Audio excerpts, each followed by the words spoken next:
All right, questions? Yes. A few years ago, sat in that room at a board meeting and watched a very vociferous debate amongst board members about spending projects, especially LaGuardia Air Train. Today, as in the past, it just sails through, no debate, no questioning, no discussion about the cost. Were your colleagues a few years ago wrong to question the cost and efficacy of the air train? I think your conclusion, your question is not well founded. If you sat in the number of meetings we had before the one in the public, you would have seen the board members actively engaged, asked a lot of questions, had countless presentations made by the professionals on the two proposals. So there's been a lot of exchange. A lot of board members were extremely interested in both of the air trains. So we've seen. What's that? Shouldn't that back and forth be done in public? You're a public agency with public dollars. Instead, we just see this like Politburo come in, rubber stamp everything. I don't think that's a fair characterization. Say it's a Politburo. And I got to tell you something from a son who comes from a communist. Hold on, I'm answering it. From a son who comes from a mother who came from a communist country, I will tell you, I resent that comment that I sit at the head of what you deem as a communist regime. It's disgusting. Noted. So it is. I don't take it lightly. But can we get back to the question, which is... The question is, the commissioners have engaged in dialogue many hours on all the major projects. This is not taken lightly at all. In executive session, in working meetings, yes. And, Louis Brandeis that said sunlight is the best disinfectant. As a public agency, shouldn't that dialogue, some of it at least, be held in public? Can I help you answer that? Much of the material that was used to come to the conclusions between the questions that were asked years ago and the conclusion that came today, that information is available at our on our internet at our site, excuse me. I was part of that conversation, as you may recall, a number of years ago. And I did ask questions about the subway to nowhere. Ken Lipper led that discussion. And the reason he asked that question, and a lot of us also asked that question, was we did not feel we had appropriate information. We had insufficient information. Just two examples is ridership. Who was going to ride on this thing? We got that information. Then we asked about the environment, and now we're going through a very robust environmental 2-year, 3-year process. And so a lot of the questions that were asked, then we have information and it's available to the public. Now, if you would like us to talk for the several man-years that we have talked about this, and if you promise to sit there and listen to us, Paul, you're delighted, and we'll be inviting you. But I can tell you, we've gone through a lot of vociferous discussions over years. And while you see the end product, I'm not sure you would come if we invited you. And that's my own personal opinion, not speaking for any of my colleagues. Brenda, you had a question? It was not on this, it was on the path construction. What do you anticipate, what kind of disruption do you anticipate? It's already difficult enough for people to get to a train, but if you're going to be ripping out walls to install columns instead and things like that, for example, at the Grove Street station, what can people expect? Operationally, we don't expect, look, we try to limit the disruption as much as humanly possible. The reality is, as you're hearing the numbers of 280,000, 300,000 riders, we have to do something. So sitting still and having 8 cars is not the answer. 9 cars is part of the solution. 10 cars is a larger solution. So as I understand it, and maybe Rick, you can talk about it operationally, we were trying to minimize the obstruction and the difficulty of having this construction being ongoing to interfere with the ridership. Yeah, I think we can ask Clarell to come up and talk in more detail. But the framework here is that it's expanding the useful length of the platform. So during construction, the trains will be running at their current 8-car length. Where the construction will take place at the end of the platforms. So the inconvenience or the impact of the construction should be relatively limited. But let me ask our Director of Rail Transit to comment. Yeah, that's a great question, and Rick is absolutely right. We are working in our overall program to minimize the work, and as Rick said, it's the walls at the Grove Street station at the Marin entrance that will be removed. So we are going to incorporate in the contract elements such as night work, weekend work, and trying to incorporate it in other areas of our overall capital portfolio. So the interest in how we plan our program is always to minimize, impact to our customers, and we assure you that we will continue to make that our priority as we look to give you improved service. Great. Yes, ma'am. Kind of on that as well, and it's somewhat an oversimplified question, I apologize, but I guess why not just go ahead and make it a capacity for 10 cars now while you're doing the construction instead of designing and like, I don't know, why not just do it all now? Because that's why part of the program that the board just approved includes planning for 10 cars. So we're not really sure. Most of our stations do have 10-car capacity, but we do have other stations such as Journal Square, Newark. There are elements that will need to be added in order to be able to detrain on a 10-car platform. We have also Grove Street. We've got to work out what happens with Grove Street by putting additional passengers and riders at that station. What does the egress look like? So there's a lot of planning that happens before you just go to a 10-car train. Let me just make one additional comment, which is we're looking to increase capacity quickly. I don't think there's another railroad in the country that within 2.5 years is going to increase capacity by 40% on any line, any place. The 10-car expansion would require much more significant construction, and the challenge is to have that construction done in a way that doesn't cause impacts to the system. So what our projection is in terms of ridership really through the decade of the 20s is that the 9-car solution with the decreased headways, so you have more 9-car trains running more frequently during peak periods, will be more than sufficient to handle the passenger demand. We can do that quickly. We can do it in a major way. We can do it without a lot of construction because, frankly, this is relatively minor construction. So the recommendation from the director and certainly from myself was let's get this done so that the current crowding can be addressed quickly and then consider what the board approved today, which was planning for the 10-car increase. Any other path-related questions before we? No? Okay. Thanks. Thank you. Yes, Larry. Newark Air Train. We know what LaGuardia's will probably look like. What are you considering for Newark? Is it going to be another monorail, something else, more of a heavy rail sort of operation?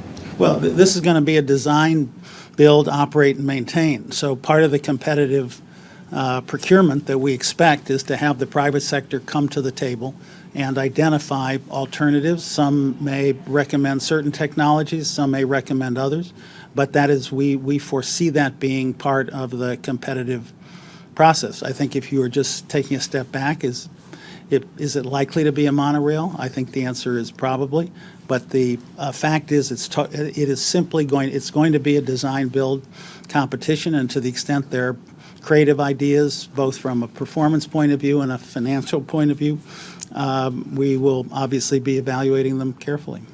Question?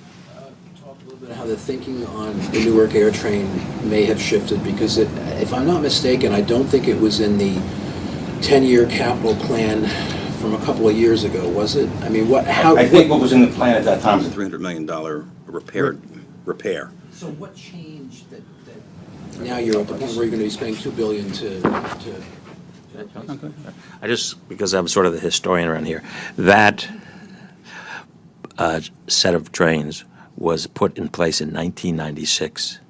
And things have changed in since 1996. Plus, it's worn out, and a lot of the pieces that we need cannot be found. So those are some of the things that went into why it increased from $300 million to more than that because of the original building. There wasn't, for instance, a study or anything that lots of came back that specific one that might have changed that, I guess.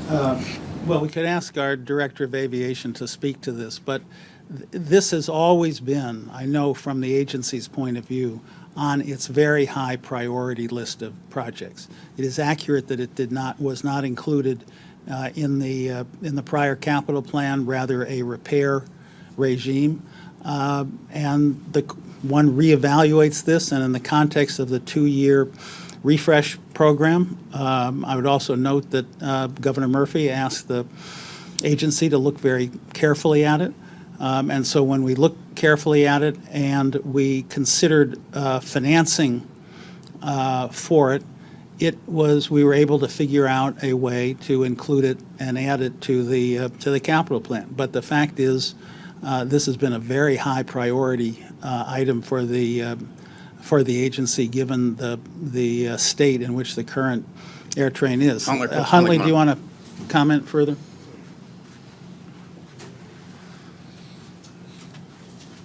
So I think Huntley walked through whether this was the priority in the initial capital that was passed in 2016. Didn't make the list and obviously made the refresher.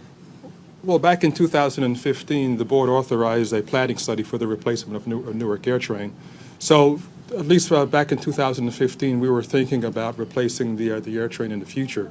But in the interim, we had funds in the capital plan, over $300 million, to handle any maintenance issues associated with the train to make sure that it kept running.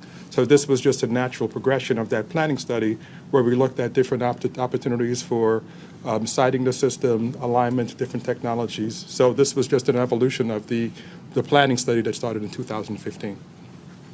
Any other air train related questions? Yeah, I'm sorry, just. Yes. This goes back to what I think Paul is referring to, some of the meetings that we attended where Ken Lipper in particular had criticism about it. But the New Jersey contingent, some of the people over there their problem was that they were saying that the air trains, both of them, were being pushed forward kind of at the expense of the bus terminal. Now the bus terminal seems to be moving forward as well. You obviously feel you can handle all of those now. The answer is yes, and we are. Obviously, the bus terminal started as a priority when Rick and I got there. Obviously, you've seen the scoping document that's been out there, and there's a lot of movement, and that is one of the top priorities.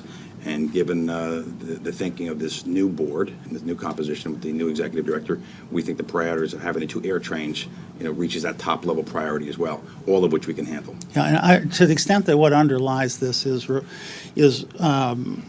looking back in terms of criticisms,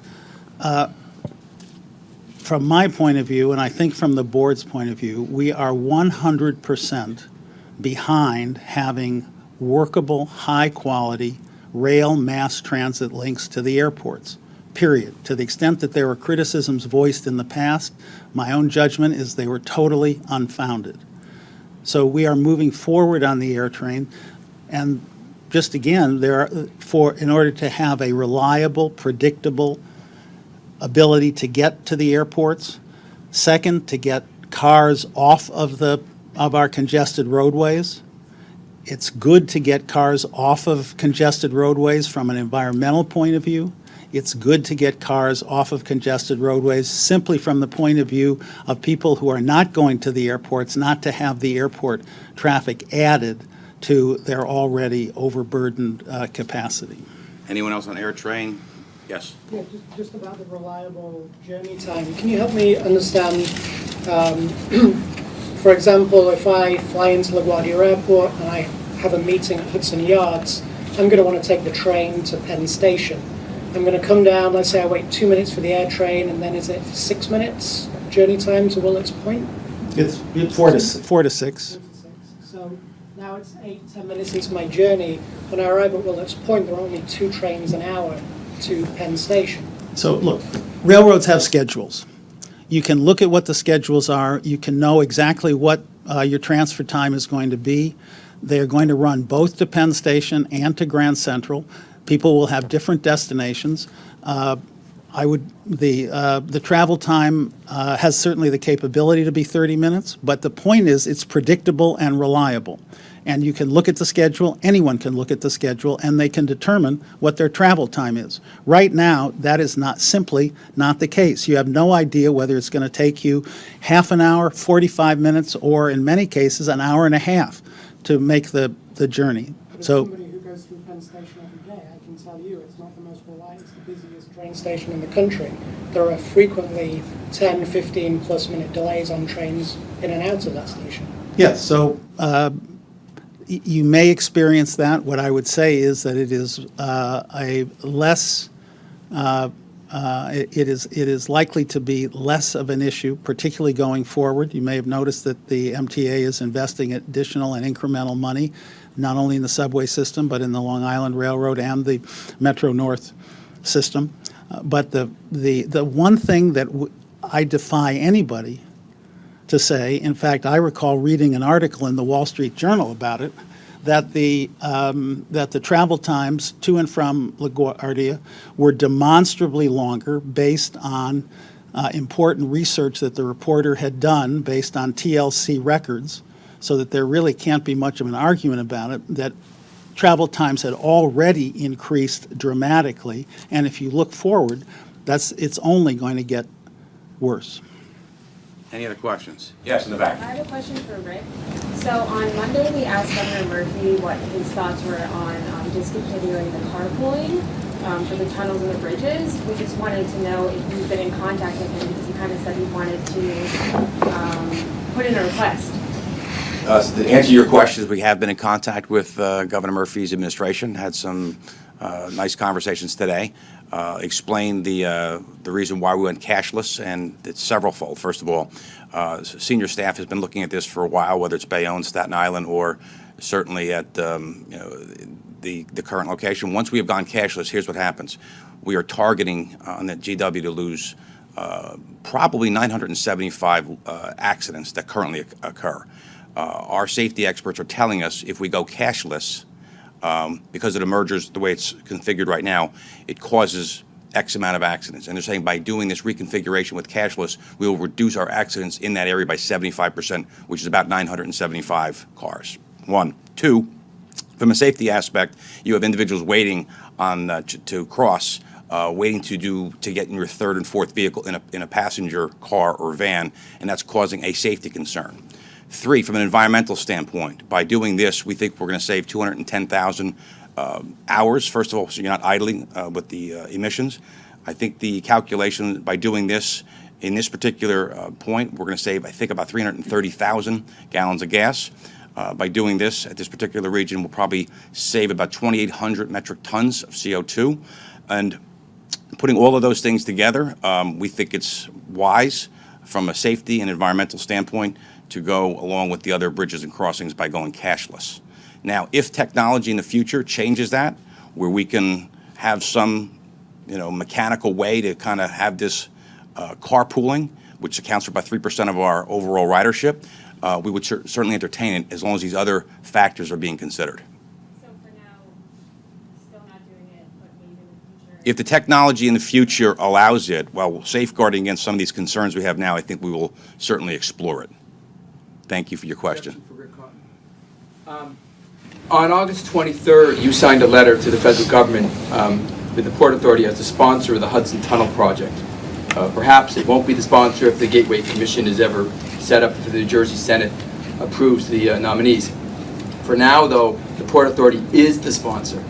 The Federal Railroad Administration has been sending inquiries to the Port Authority asking about the effectiveness of using the racking technique as a repair. I've asked Governor Cuomo about this actually down in the Canarsie Tunnel, and he says he encourages Amtrak and the Port Authority to explore racking to repair the tunnel. I asked him if he would bring people from Amtrak and the Port Authority down there. He said yes. Will you go down into the tunnel? And will the Port Authority conduct as the sponsor, a thorough examination of racking as a repair, either to exclude it because it won't work, or to say this is the new alternative in order to receive your record of decision from the FRA in the NEPA process?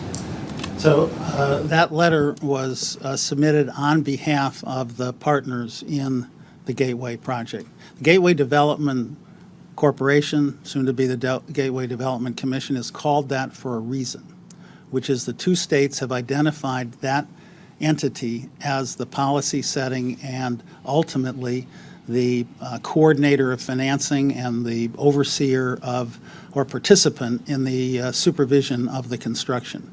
So at this point, from the Port Authority's point of view, the policy is to be set by the Gateway Development entity, and we are acting at the moment obviously in close partnership with them, but we will look for guidance to the individuals that the two states have now designated to serve as trustees of the Gateway Development Commission. But to the substance of the question about racking, I mean, the Port Authority is a partner, shouldn't... No, the Port Authority is acting currently as the sponsor on behalf of the Gateway Development Corporation. So who should evaluate racking? It's been 11 months since Mr. Cuomo and the professors from Columbia and Cornell determined that it could work in the Canarsie Tunnel. It's not a theory, it's done. The work is almost completed. Amtrak said we'll examine it. The Port Authority is legally the sponsor of the project, even though on behalf of another entity which has not formally been set up on the commission end. Does the Port Authority not care as a way to potentially save money and get the work done faster? The Port Authority is working with the Gateway Development So you're not Corporation gonna answer the Commission. question about racking. It's up to GDC. You're passing it back to them. Well, they have been designated by the states to oversee this project. That is what the Port Authority ought to do. Then you're just their lawyer sending papers to Washington? Don't even answer that. The answer is no. Anyone else? Yes, Larry. Hardest question you get today. How old is Terminal B at Newark? 76. How many years old? I think it's either 42 or 43, but 42 or 43 years old is what Huntley said. So, and that was the hardest question, by the way. Thank you all. Yes. Sorry to go back. 46? 46 is the answer. Sorry to go back to LaGuardia Air Train. Don't be sorry. The LaGuardia Air Trains are very We have one important. more question. It's, could you just give an update on exactly what the status right now? In other words, environmental review is going on now.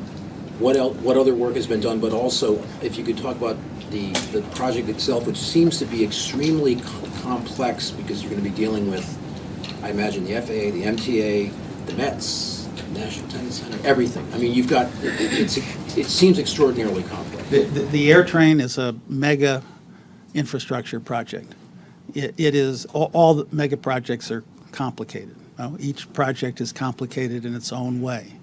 So a great deal of preliminary engineering work, a great deal of analysis, discussion with the states has taken place. A lot of the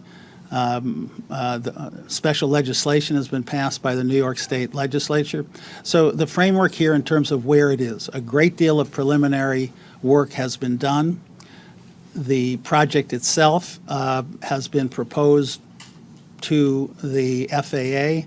The FAA began a formal environmental review of the process in May. It is currently, the FAA has held public workshops.